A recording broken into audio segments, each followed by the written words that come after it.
नमस्कार मंडळी, मी आरती स्वागत करते आहे तुमचं माझ्या चॅनलमध्ये, ज्याचं नाव आहे आरविशानी मम्मा. ओके. आणि मंडळी, तुम्ही बोलाल की आरती डायरेक्ट कुठे आहे, तर मी आहे इगतपुरीमध्ये पप्पांच्या घरी. आणि तुम्हाला काल सांगितलं होतं की अक्षराला घरी जायचं, त्याची तयारी चालू आहे. तर सकाळीच आम्ही निघालो होतो, 12:30ची ट्रेन पकडली होती आम्ही ठाण्यामधनं. आणि व्हिडिओ मी शूट नाही केला कारण याआधी पण खूप वेळा आपण प्रवास मी शेअर केलेला आहे. म्हणजे ठाणे ते इगतपुरी हा ब्लॉग आपला भरपूर वेळा झालेला आहे प्रवासाचा, किंवा मी कसा प्रवास करते हे नेहमी मी दाखवण्याचा प्रयत्न केलेला आहे. त्यामुळे मग मी आज काय व्हिडिओ शूट नाही केला आणि प्रवास माझा छान झाला. मी आज 3-3:30लाच इकडे पोहोचले. मग मंडळी, जसं मी इगतपुरीमध्ये आले, मला पप्पा स्टेशनला घ्यायला आले होते आणि मला पप्पांनी स्टेशनवरती सांगितलं की माझी मोठी मावशी आहे, त्यांची तब्येत खराब आहे, आजारी ऑपरेशन झालेलं आहे म्हणून. तर मग तिकडे पाहायला जायचं होतं, त्यांना हॉस्पिटलमध्ये जायचं होतं. मग मी आले घरी, थोडं फ्रेश वगैरे झाले आणि लगेचच तर मग लगेच त्यांना पाहायला गेली. म्हणजे घरी येऊन फ्रेश झाले आणि लगेच त्यांना बघायला गेले. ICUमध्ये, त्यामुळे लहान मुलांना अलाउड नाही. मग आरविशला झोपवून गेले होते आणि पटकन तिकडनं धावत परत मग घरी आले. तर असं चालू आहे. आणि हो, अजून एक गोष्ट, बरं वाटतंय मावशींना. ऑपरेशन झालंय त्यांचं, 2 ऑपरेशन एकत्रच झाले. थोडं मेजर ऑपरेशन होतं, ते झालंय आणि म्हणजे व्यवस्थित आहेत मावशी माझ्या. अजून या व्यतिरिक्त माझी सगळ्यात मोठी मावशी आहे ती. आणि अजून एक गोष्ट सांगायची आहे तुम्हाला की पप्पांनी लास्ट टाइम तुम्हाला दाखवलं होतं की आमची एक म्हणजे पावसाच्या पाण्याने एक भिंत खराब झालेली आहे. तर पप्पांनी परत म्हणजे कलर करून घेतला घराला आणि खरंच खूप छान वाटतं कलर. ते पण इकडे बघू शकता मम्मीचा फोटो. आणि ही भिंत जी पूर्ण काळी झालेली होती, याच्यावरती पूर्ण पाण्याचे डाग होते. तर पप्पांनी आता ती पूर्ण कलर करून घेतली परत एकदा. इकडे बघू शकता तुम्ही, खरंच खूप छान वाटतं आता घर.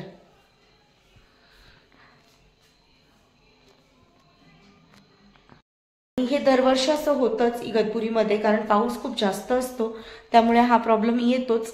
तर मग त्यासाठी दरवर्षीच पप्पांना कलर करावा लागतो घराला. मग असं आहे. तर मला म्हणजे पप्पांच्या घराची जेव्हा मी होम टूर दिली होती तेव्हा सर्वांना खूप आवडली होती. खूप छान रिस्पॉन्स होता त्या व्हिडिओला होम टूरसाठी. त्यामुळे मग मी तुम्हाला आज ही गोष्ट परत क्लिअर केली की माझ्या पप्पांनी भिंतीला लगेच कलर देऊन घेतला आहे आणि आता खरंच खूप छान वाटतंय घरामध्ये. तर ठीक आहे, चला बाकीचं आता संध्याकाळचं जे आहे माझं माहेरातलं रुटीन ते तुमच्यासोबत थोडं शेअर करते. आणि सकाळपासून थोडी धावपळ होते, पण आता रिलॅक्स आहे, थोडा आराम करेल आणि त्याच्यानंतरच पुढे बघू काय आहे. आणि हो, अक्षरा आलेली आहे. तर अक्षराला नाशिक रोडला मी सोडायला जायचा विचार केला होता, पण मग मला नाही जमलं जायला. मी इकडे आले कारण अजून पण माझे 2-3 कामं आहेत, ते पण मला करायची आहेत. आणि अजून बोलाल तर अक्षराला उद्या सकाळी माझे नाना आहेत, ते घ्यायला येतील नाशिक रोडमधनं. मग तिला ते घेऊन जातील असं प्लॅन आहे. तर तर संध्याकाळची वेळ झालेली आहे आणि आता चहा घ्यायला बसले. बाईंनी छान चहा बनवलाय. चहा आणि खारी आहे, टोस्ट आहे, आरविशसाठी बिस्किट आहे. तर असं चहा मस्त पितोय, बघू शकता टोस्ट. आणि हे स्पेशल टोस्ट आहे, मला खूप आवडतात, घोटीला भेटतात हे. तर पप्पा घेऊन आले होते काल, त्यांना माहिती होतं मी येणार आहे. तर मग चला चहा पितो आणि तुम्ही पण या चहा प्यायला सर्वांनी. बोलतो थोड्या वेळात. तर इकडे बघू शकता तुम्ही, बाई आहे, इकडे अक्षरा आहे. आणि बाई तुम्हाला पहिल्या व्हिडिओमध्ये तर बाईंची ओळख करून दिलेली आहे. मग बाई स्वयंपाक करतात त्या, काय बनवताय आज? मटणाची भाजी बनवतोय आम्ही. हो ना. तर आज संध्याकाळचा जो मेनू आहे तो मटण आहे, काळ्या मसाल्यातील मटण आणि चपात्या, आरविश आणि भात असं असेल. तर चालू आहे स्वयंपाक. आणि आरविशला ओरडतोय, माहिती नाही काय झालंय. काय रे, काय? तुझी गाडी दाखव सर्वांना, गाडी दाखव तुझी, बाबांनी घेतलेली गाडी दाखव. आजची गाडी आहे तुझी. तर अशी संध्याकाळ माझी चालू आहे. आणि हो, समोरचे आमचे जे सवयकर काका आहेत, मी नेहमी सांगते की आमचा खूप घरोबा आहे, निकिताचे घरचे. त्यांनी मला खूप छान अशी भेळ बनवून दिली होती. मी ती भेळ खात बसून गप्पा मारत होते त्यांच्यासोबत, खूप वेळ गप्पा मारला आणि मग आत्ता घरी आली आहे. आणि बाकी तसं सगळ्या गोष्टी चालू आहे. तर इकडे काळा मसाला काढलेला आहे, इकडे मटण शिजवून घेतलेलं आहे. मटण शिजून घेतलेलं आहे इकडे आणि भात पण तयार आहे. आता बाई भाजीला फोडणी घालतायत ना बाई? बरं ठीक आहे, चालेल. Tasty tasty. शुभ सकाळ सर्वांना. आणि सकाळचे वाजलेत बरोबर 11 वाजत आलेत. आम्ही खूप उशिरा उठलो, रात्री थोडं उशिरा झोपणं झालं होतं आणि रात्री स्वयंपाक केला. त्याच्यानंतर माझा काही व्हिडिओ शूट झाला नाही पुढे, कारण जेवण केलं. नंतर मग आम्ही बाहेर गप्पा मारत बसलो होतो. तुम्हाला माहिती इथे माझ्या मैत्रिणी आहेत.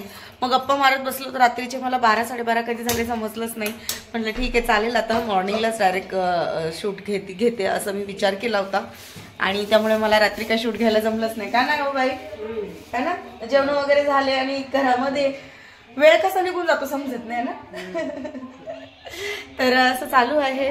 आणि सकाळी आता बाईंनी नाश्त्याला पोहे बनवतायत. मी उशिरा उठले खरं तर पोहे बनवतायत बाई नाश्त्याला. आता माझं आवरून झालंय, आर्विशचं आवरून झालंय, अक्षराचं पण आवरून झालंय. हो, आणि सकाळी 9लाच नाना आणि वेदांत आले आहेत अक्षराला घेण्यासाठी. मी झोपेतच होते तेव्हाच ते आले. आम्हाला उठवत होते पण मी म्हटलं मला 15-20 मिनिटं तरी झोपू द्या. माझी तब्येत ठीक नाही. मला ना खरंच दाढीचा खूप त्रास होतोय, माझी दाढ दुखते खूप जास्त. त्यामुळे मी जरा आरामच केला आणि थोडं लेट उशिराच उठली आहे. तर चला आता नाश्ता वगैरे करते. आणि नाना आलेत अक्षराला घेण्यासाठी, ते पण तुम्हाला थोड्या वेळात दाखवते मी. अक्षराची तयारी झालेली आहे आणि अक्षरा निघाली आहे. थोड्या वेळात तुम्हाला दाखवते. इकडे नाना पण आलेले आहेत. नाना आरुष सोबत खेळतात, पप्पा आहे, सर्वांचा नाश्ता वगैरे झालाय. आणि माझा लहाना भाऊ पण आलेला आहे वेदांत. तर आरविशची आणि वेदांतची खूप मस्ती झाली आहे सकाळपासून. आणि आता तर इकडे अक्षराची तयारी झाली आहे. हा छोटा भाऊ माझा वेदांत आणि अक्षरा निघते आता नाशिकला जाण्यासाठी. मग कसं वाटतंय? बोलशील काही? नाही बोलायचं, रडायला येत असेल. ऍक्च्युली ती जायची इच्छा नव्हती पण कॉलेज आहे, आता परीक्षा असेल त्यामुळे जावं लागेल. तर आणि हो, तिने तयारी केली आहे. आर्विशला माहिती आहे आता मावशीची तयारी झाली म्हणजे आम्हाला कुठेतरी बाहेर जायचंय. आर्विशने पण लगेच शूज घालून रेडी तिच्यासोबत निघण्यासाठी असं आहे. तर आता ती काय करणार आता? अरे जा, सुट्टी लागली का परत ये. ठीक आहे, रडू नको, शांत बस. ठीक आहे. बघा इकडे बॅग आहे तिची, निघाली आहे. तुम्ही इकडे पाहता असाल अक्षरा घरी चालली आहे. आणि या पुढचा व्हिडिओ मला काही शूट करायला जमला नाही कारण माझी तब्येत खराब होती. मी मेडिसिन्स घेऊन फक्त आराम केला. त्यानंतर मला थोडं रील वगैरे शूट करायचे होते, तर त्याची सगळी तयारी चालू होती माझी. त्यामुळे मला व्हिडिओ शूट करायला काही जमलं नाही. आणि हा व्हिडिओ मी इकडे सेंड करते. व्हिडिओ आवडला असेल तर व्हिडिओला लाईक करा, शेअर करा आणि सबस्क्राईब करायला अजिबातच विसरू नका.